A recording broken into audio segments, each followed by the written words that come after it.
Evening, bath time. How we doing, man?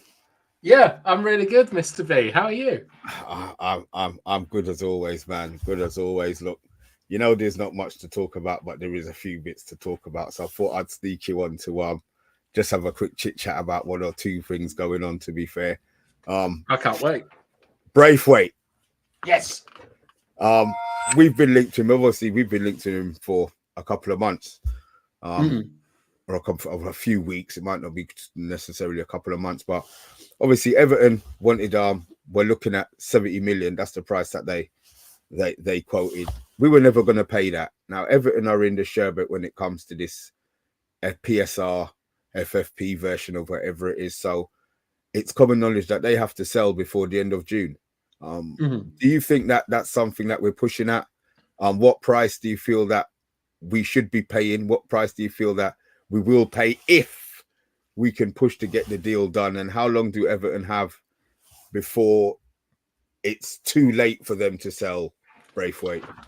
I don't know about that, but I do know that Nottingham Forest got done because they held off selling a player, didn't they? Because they wanted more money for Was him. that Johnson? I think it was Johnson, isn't it? Yeah, and they got. So I don't think Everton will make that mistake. Because the teams coming up from the Championship look a bit better this year, and you don't want points deductions. I would think that we would be looking for 40 million for Branthwaite, and I would think that we'll end up paying around 50 for him if we get him. I think that that's probably his market value. He's obviously on the edge of the England squad. He's homegrown. He's had a good campaign in the Premier League. I can see him being very attractive to Ineos, because if it doesn't work out, we'll have a very young England international on about 100 grand a week, and that's pretty easy to sell. So I think it's a good deal for us if we can get him for anything under 50. Yeah, I mean, like, how much did we pay for Martinez? Martinez was about 50 million, wasn't he? Was he that much? Yeah, he was a lot. Well, I didn't realize. I didn't realize it. I didn't realize. I didn't realize we had paid that much for him. Jesus Christ. Okay, fair enough. I do think he's worth it though. I'm not gonna lie to you. I still don't understand why we're pushing for this left-sided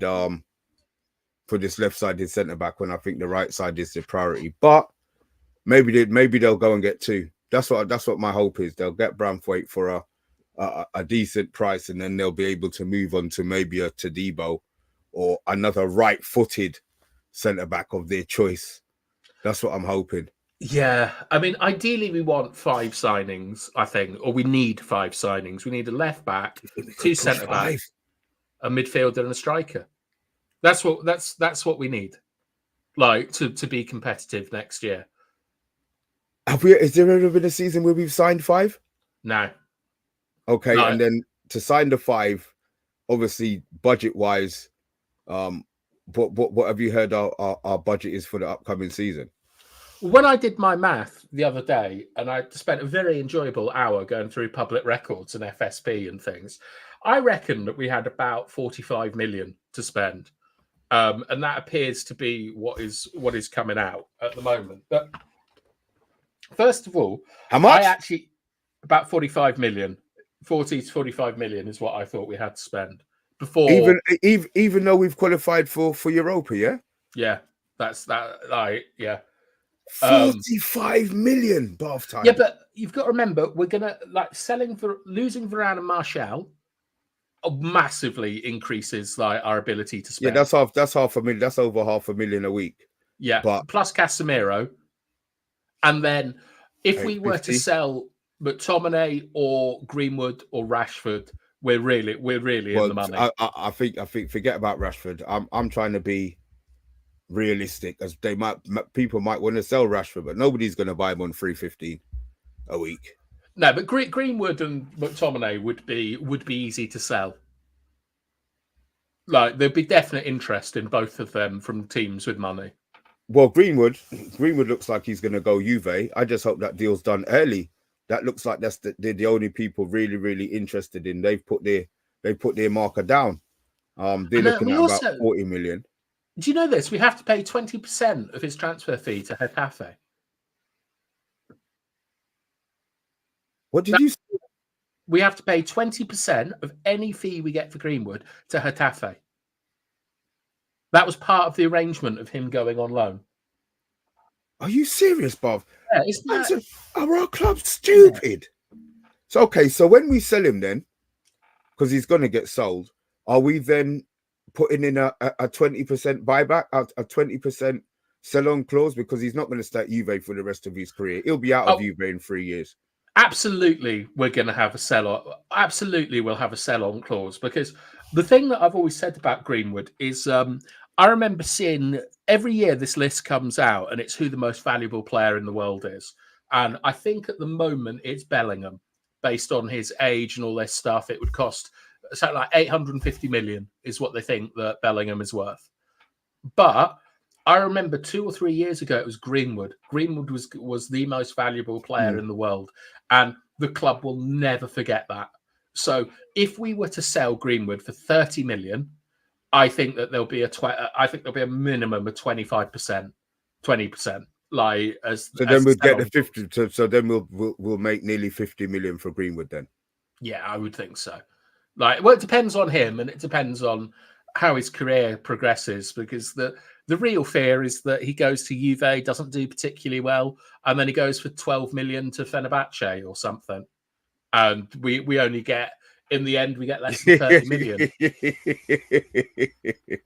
Oh my God. I didn't think, you know what? I didn't even think of it that way. I just think he's going to go there and score a whole load of goals and be sold for 60, 65 million. That's what was in my head. I wasn't even thinking of him stinking the place out. It's Italy, Mr. B. Like, not many English players have done well. You're looking, I mean, I wish Monde was here, but I think maybe David Platt, Gaza, Mark Haitley are the only ones that come to mind. Who else has been to Italy? Ian Rush, Mika Richards, Graham Souness. Came back. Oh, yeah, okay. Like, it's a hard league, Italy. And like Beckham went as well. He went to AC, didn't he? It's a hard league out there. So I wouldn't like bank on Greenwood becoming a 35 goal a season player in one of the hardest leagues in the world to score goals in. Damn. Well, he was once worth 100 million, nearly worth 100 million. So let's hope that he does bag something out BATHTIME, man. Because I want us to make some money from him. Yeah, I want us to make some money from him. To be fair, I want us to make money from everybody, and that includes Sancho, who I've just read earlier on. I saw something about him thanking the coach for his time. They've sacked the coach at Dortmund. Have they? Yeah. Do you think that impacts on Greenwood going Dortmund? Although, to be fair, not Greenwood, Sancho going Dortmund. Although I don't think he's going to end up at Dortmund. Look, Dortmund are a very strange club. They remind me a lot about Brighton, where they get like promising players, they develop them, they sell them for loads of money, and they do it again, and they never seem to spend that money. Like, Sancho will be a cult hero at Dortmund. He'll be like one of their favourite sons. And the fans and the staff and everyone will want him. But we know they're not going to end up paying for him. So I don't know what happens with Sancho. My hope is someone like Nottingham Forest or one of them crazy clubs just comes in with 25, 30 million. And they set a 40 million price tag for him, isn't it? So I suppose they're looking for a lot. I think it is, especially in maybe 2 years ago, 40 million wouldn't have been 40 million is 40 million. But I think 40 million affects clubs a lot more now. Well, the thing is that what you want to see in transfers, right, is you have the high-end transfers of 80 million plus. There's only a handful of clubs that can do that in the world. But when you're looking at Italy, France, Spain, outside of Real Madrid, Barcelona, maybe Juventus or Inter or someone, no club really pays more than 25 million for a player now. And so if you put him at 40 million, you've cut out 80, 90% of the market that can get him. And that makes me think that either there has to be interest from someone who's got the cash, or the club. I don't know, because we're just setting him up we're setting him up like Donny van der Beek. We're asking too much money, and then we're going to send him on loan somewhere, and we know that they're both not particularly good, and then they're not going to get signed. Donny van der Beek back at the club. 3/4 of their wages. I mean, even the Donny situation. I mean, can't we just tell him to go? Can't we just tell him to get lost? Well, I think last season he had an offer from a team in France. Like, I can't remember the name, but it was like Stade Laurent or someone like that. It was the equivalent of it. It was like a sort of Everton, Middlesbrough style club in France, very unglamorous, not well known. And he turned them down, said that he's just far better than that. And then he spent half the season on the bench here and half the season at the bench in Frankfurt. And yeah, and they qualified second, and he had no half of the second season. It's the second half of the season. I think the thing is that we always used to applaud Donny's mentality, saying that he never caused any problems and stuff like this. But he just appears to be someone who's absolutely content not to play football. Yeah, just pick up some sort of money. Yeah. Weird. So, like, and the thing is with Ten Hag's day, even though Ten Hag is his like sort of football father or whatever you want to say, Ten Hag never fancied him in the Premier League. Yeah, he disowned him as soon as he got to as soon as he saw him training, didn't he? Jesus. Yeah. You know what we haven't done? We haven't even said hi to the people in the comments. We've been rambling. Whoops. Am I doing the highs? Yeah, just say howdies, to be fair. Right, Andrew, unsurprisingly, is eating. Munsey, I think they should sign me for 20 million. I'm 41. And he's also left-footed. We've got Simon. I've had a great day, Simon. I hope you have as well. It's Emma K. I hope we're looking at the free market as well. Some capitalism there for you. Bilal is here. Rajat is here. Hello, Rajat, my friend. We've got Vincent. I hope you're doing well. Long time no see, Vincent. Agile Beast is here saying Chris Smalling has done well. Yes, so did Ashley Young, actually. Paul Ince. Yeah, I'm just going to get out of this by saying that they're all midfielders, not goal scorers. Oh, there you go. We'll talk about goal scorers, guys. Don't you two comment and drive? Yeah, park up and enjoy. Like me and Mr. B, like talking about Donny van der Beek. Absolutely outrageous. But I tell you what, right, Mr. B, I want to get on to the main thing, which is Branthwaite. You know that I have a very unpopular opinion that I keep to myself as much as I can, that I'm not a huge fan of Lisandro Martinez as a central defender. I think it's absolutely imperative we get someone who can challenge Martinez, because I don't think he's played well since the World Cup, and he's been injured so much. Like I think it's a good idea to get a left-footed centre back in, but I don't know if we should spend the bulk of our budget on it. Like, where would you spend the majority of the money this summer?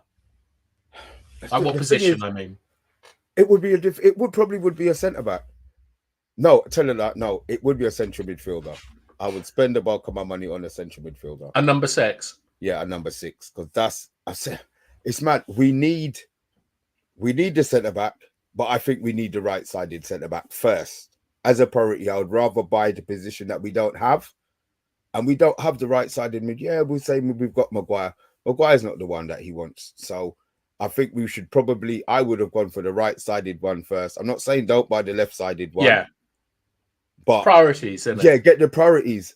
So it would be right-sided centre back, central midfielder, striker, then left-footed centre back.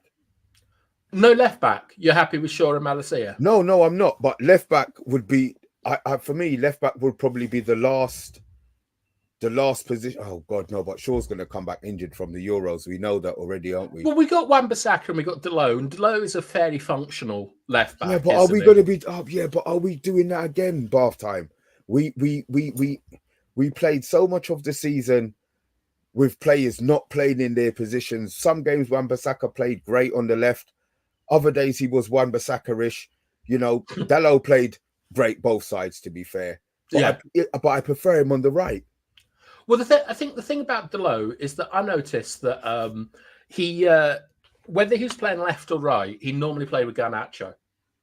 Like, Yeah, I know in the cup final it was Wan-Bissaka and Garnacho, but I noticed that Delo and Garnacho kind of played with each other a lot. I just the thing about the left back, Mr. B, is that this is up to you, isn't it? Like you've got your priority positions and you've put left back last. Okay, if maybe it can go fourth then. Maybe it can go fourth, but I think we need a right-sided centre back, and we can't do any. We have no player who's going to play the holding midfield unless they're going to keep Amrabat. But He's not Amrabat good isn't enough. right, and this is my point. Amrabat is a player for certain games. He's not somebody who I believe we can rely on to do that role every single game. I'm not saying that he's going to be blowing hot and cold, but I think he's got a specific role in the team. Certain teams with certain players playing.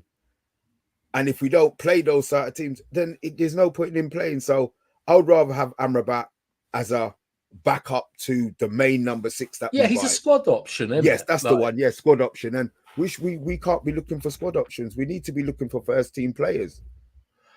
I mean, for me, I think a number 6 is quite clearly our biggest issue, because I think that when you look at McTominay, Mainu, Amrabat, Bruno, and some mad people say Martinez, those are like the 5 candidates that we have for the number 6. Like, because Eriksen's off as well. I don't think that any of them are best used there, and I don't think that you get the most out of them. So I would definitely, first of all, prioritize a number 6. Then you got to get a striker. Like we have to have a strike. We have to have at least. I reckon the striker is going to be a World Cup striker.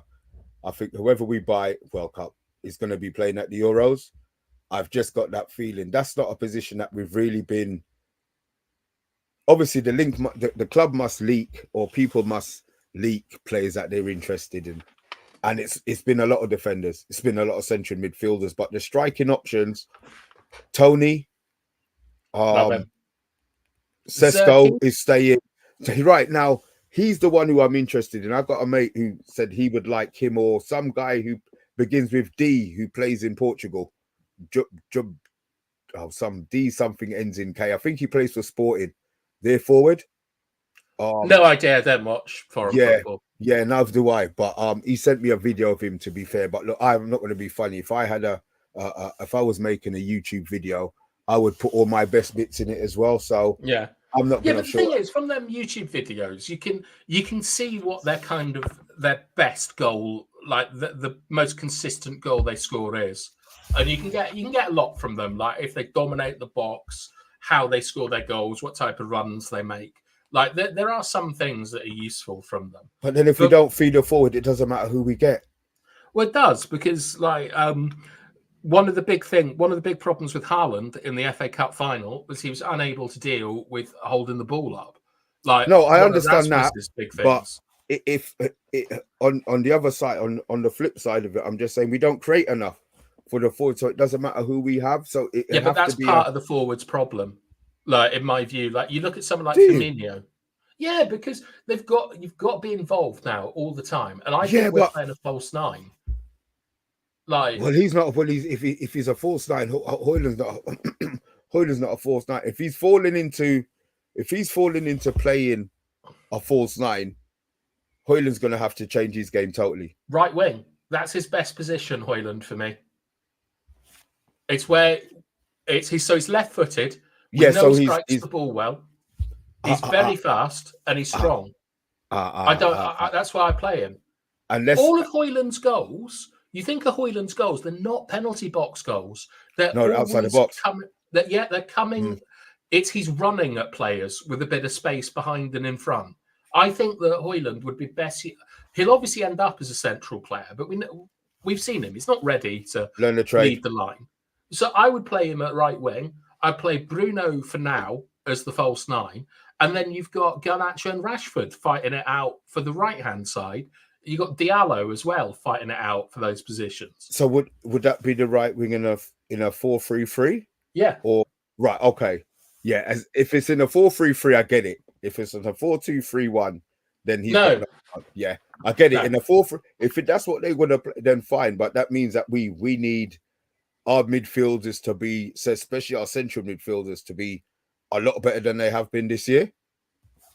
Yeah, well, we need them to be set up better. But so with that in mind, that's where I would play Højlund, and I could probably get us relegated with ease.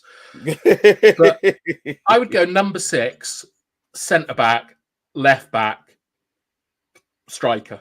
Off that, those would be the 4 that I would go for in that order. I think that Amad Diallo can play a false 9. I think Bruno can play a false 9. But then if we move Bruno out of midfield, who do we have? Because I mean, look, we're probably going to lose. We really probably need to lose 10 players from the squad. Who goes into midfield? And please don't say Scott. I'm afraid I am going to say Scott. He performed at our best. Like, I know that you were sick and you didn't see it. Amrabat, McTominay, and Kobe were really, really good. Like, for those 4 games, they weren't spectacular, but they gave a platform where we weren't conceding and things like that. Like, in terms of like, are there better players than McTominay? Of course there are, but do I think that he is an issue in the first team? I absolutely don't. And the problem is that if you have Lisandro Martinez in your team and Kobe in your team, you need aerial strength. And I don't want to go out and buy Anana at Everton or something like that, because as much exaggerate the point that we want a tall player. Yeah, well, it's not that. It's that everyone seems to think McTominay is terrible, and McTominay's like a well above average Premier League player who's finished very highly. You know, scored in the quarters and the semis of the FA Cup. He's not a bad player. What we want is, we want to build next season. We want to get a system in place first, and then over the next 2 years, we upgrade the players. So what we need for that system is, we need a left back that is available. We need passing centre backs, and we need number 6. And that's why I go for it off that. Jesus, man, it's crazy. The season's literally just finished. The transfer wizard isn't open, and we're stressing about who we're gonna get in and who we're not gonna get in. That's the beauty. It doesn't stop half time. It doesn't stop. The thing is, it's going to stop because Love Island's on in 5 minutes. No, well, look, Love Island's on in 7 minutes, but all right. I get the hint. Half time. I get the hint. I get the hint. Look, Stephanie, Ed Barrett, long time no see, man. Bilal, we see. I'm not sure why you can't comment on Stratford Pad. I'm on Stratford, but don't worry, you don't need to comment on there. You could always come in and commentate on ours. Look, we've had our run through, we've had our chat. Bath Time wants to go and watch Love Island. We will be back tomorrow. Obviously, you do know we're going to have a 10:15 show. Day 1 preview of the Euros, which I'm not sure I'm really looking forward to. I'm looking forward to looking at certain players now. Bath Time, we'll discuss those. Well, like tomorrow, you get to see Musiala. I think you get to see Florian Wirtz. I want to see this full crop. You lot were talking about full crop. Yeah, he's a big tree, and I like big trees up front. Like, that Turkey guy is a big tree. Like, honestly, football's coming back to my sort of ideal, where you have like big target men who are running off their man and like scoring and stuff. I'm really excited to see like how we're going to kind of revert to proper football during the Euros. Like, not having centre backs and left backs getting into my area of midfield. I hear that. Midfielders being midfielders, yeah. Yeah. Oh, look. Like, and I'm looking forward to it. I see. So everyone's dissing Love Island, are they? Brilliant. Oh, well, look, that's what they do. Some people love it, Bath Time. Some people hate it. It's a bit like Marmite. You know, we know that's why Monday wasn't on, because he was preparing. He was preparing himself for Love Island. He's catching up on last night, doing a double film. But guys, look, we've done our show. We will be back tomorrow, 10:15, to talk about Scotland beating Germany and a hat trick from McFuckery's. Bath Time. Mr. B, you promised me after the Aston Villa game you were going to stop calling him that. Do you know what? It's what's the word? Memory reflex. That's the one. Yeah. He scored against. He opened the scoring Listen, in the quarters and the semi-finals of the FA Cup. I will cheer the goals. I will never cheer the player. That's all I can say. Bath time.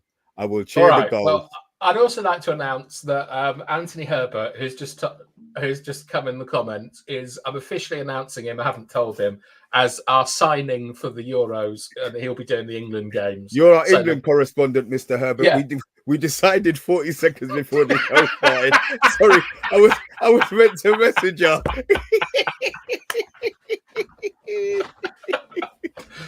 We need somebody who likes England. Oh God, Anthony. So yeah, you've been bloody nominated, mate. But look, bath time. I want to let you go so you can set up, get your little drink before you can go. Guys in the chat, look, thanks for watching. There's a big number watching, and the likes are really, really low. So if you are watching it on a replay, you are watching it on Twitter, you are watching on Twitter. Look, hit the like button. It's just one little press before you go, guys. We'd really, really, really, really appreciate it. We'll be back tomorrow, 10:15. I'm not going to tell you who's going to be on because we have no idea either. But look, we're out. Bath time. Thank you, man, and I'll see you tomorrow, brother. Okay. Good night, everyone. Bye.